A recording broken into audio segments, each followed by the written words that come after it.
What's up, everybody? It's Alex Leak and Friends NFL podcast back for another week. I'm your host, Alex Leak, and this is the 2019 Week 16 LA Rams at the San Francisco 49ers episode.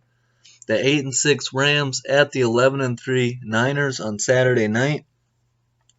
A big game with a lot on the line as the Rams trying to stay alive in the playoff hunt and the Niners trying to lock down the 1 seed or at least home field advantage in the playoffs, get a first round bye, something along those lines.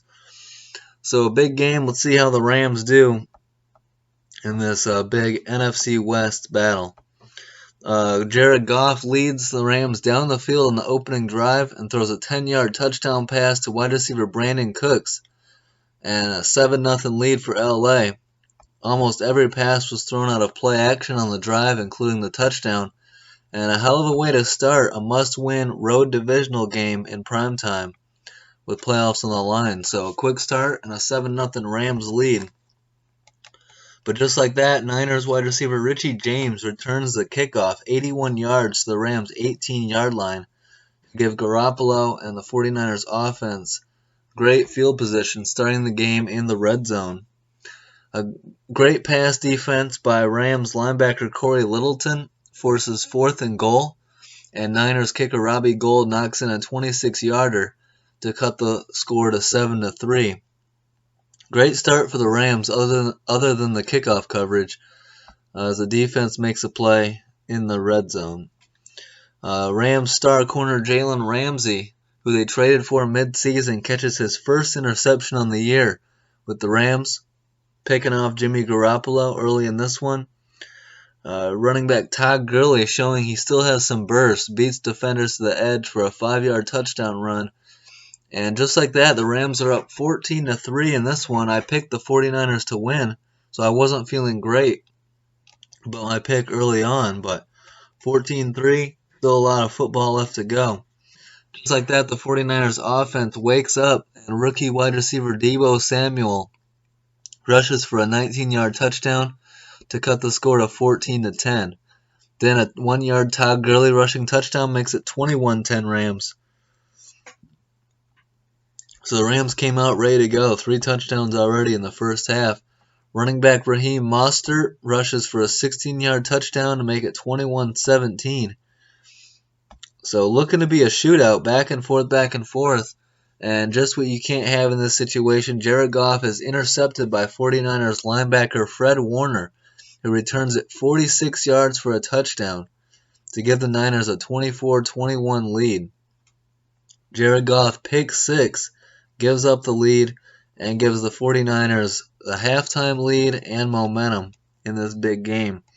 So costly pick 6 by Jared Goff there. The Niners up 24-21 at halftime. The first possession of the second half, Jimmy Garoppolo's pass is tipped in the air by Jalen Ramsey and intercepted by Rams corner Darius Williams. The Rams cannot take advantage of the turnover as kicker Greg Zuerlein misses a 52-yard field goal attempt, so still 24-21. Jared Goff would throw a 22-yard touchdown pass to wide receiver Cooper Kupp. The Rams retake the lead 28-24.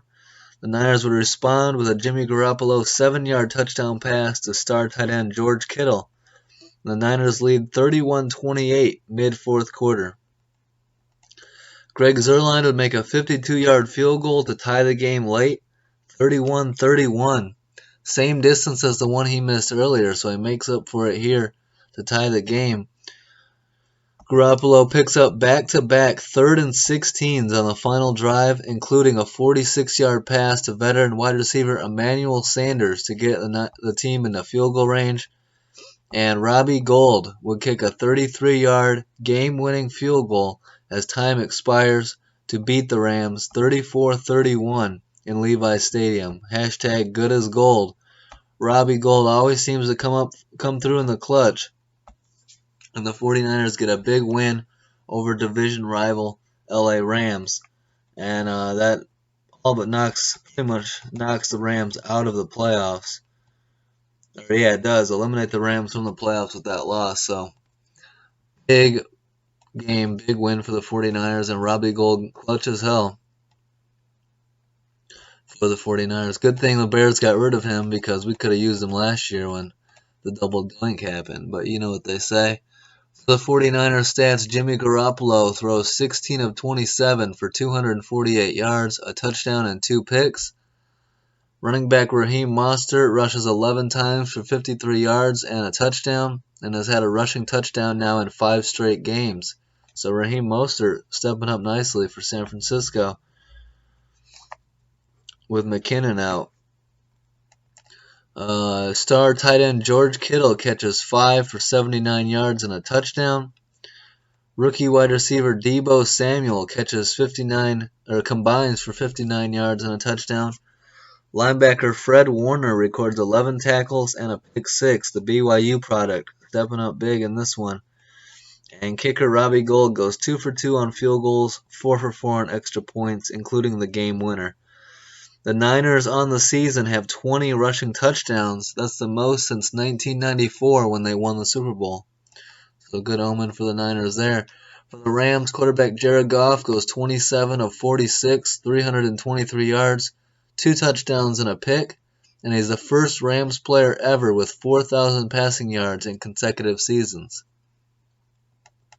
Running back Todd Gurley rushes 15 times for 48 yards and 2 touchdowns, and ties Hall of Fame running back Marshall Faulk for the most rushing touchdowns in franchise history at 58. Pretty impressive there. Wide receiver Robert Woods, 8 catches for 117 yards, and is the first Rams player with consecutive 1,000 receiving yard seasons since Torrey Holt in 2006 and 2007. Tight end Tyler Higbee catches 9 for 104 yards. He's the first tight end with 4 straight 100-yard receiving games since 2016. Wide receiver Brandon Cooks catches 4 for 39 yards and a touchdown. Wide receiver Cooper Kupp catches 4 for 31 yards and a touchdown. Cooper Kupp has the receiving touchdown in 4 straight games. That's the longest Rams streak since 2006, Torrey Holt. And linebacker Dante Fowler for the Rams records 6 tackles, 2.5 sacks, and 3 tackles for loss. Kicker Greg Zuerlein, 1 of 2 on field goals and 4 for 4 on extra points. So the Rams, eliminated from the playoffs, fall to 8-7 on the year, and will host the 5-9-1 Cardinals in Week 17. The Rams continuing the tradition of the team that loses the Super Bowl not missing the playoffs the next year, and that's what the Rams do here, missing the playoffs the year after going to the Super Bowl. So a lot of questions in LA they need to figure out before the start of the 2020 season. For the Niners, they improved to 12-3, and that sets up a game at the Seahawks deal. 12-3 49ers at the 11-4 Seahawks in Week 17. Battle for the NFC West Championship and home field in the playoffs and a first-round bye. A lot on the line in this game. This game's been flexed to Sunday Night Football, so all eyes will be on it. If the 49ers win, they clinch the NFC's 1 seed. If they lose, they fall to the 5 seed. For the Seahawks, if they lose, they clinch the NFC's 5 seed. If they win, they need the Saints and Packers to lose for the 1 seed.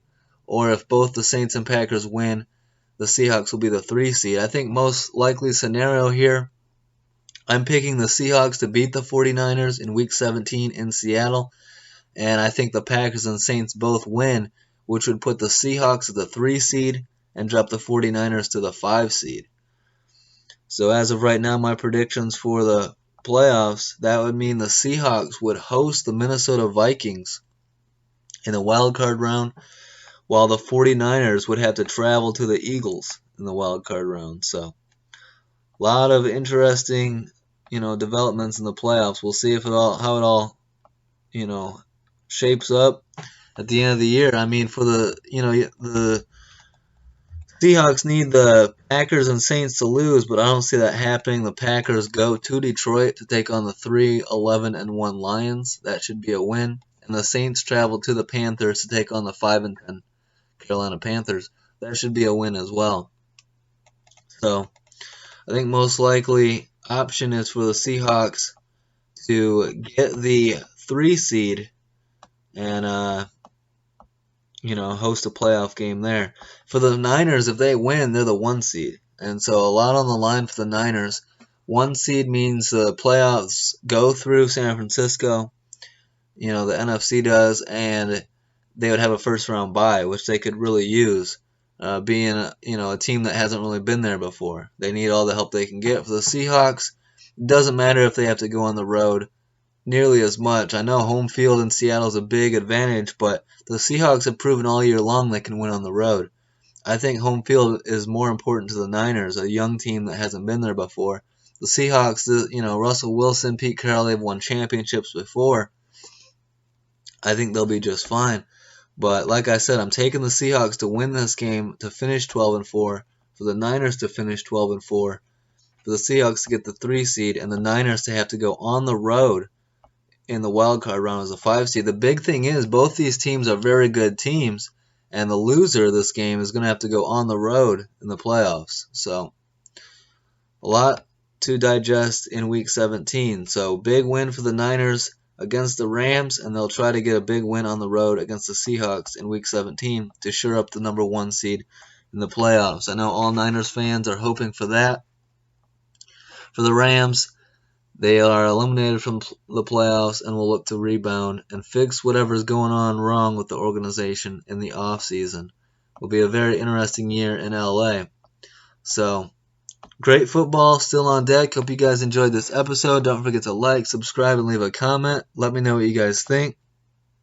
Week 17 on deck, and can't wait for the playoffs to begin. Hope you guys have a good one. Hope you guys enjoyed the holidays, and have a great week. Peace out.